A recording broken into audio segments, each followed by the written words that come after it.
Right now I'm cutting the whole plywood at a 45-degree angle.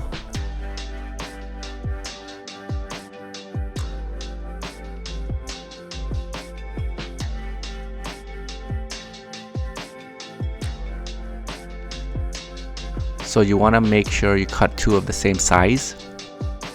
One will be attached to the headboard and one will be attached to the wall.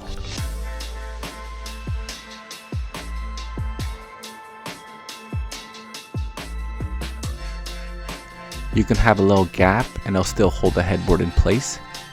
This is the French cleat that I recommend highly of when you're doing a headboard that touches the floor.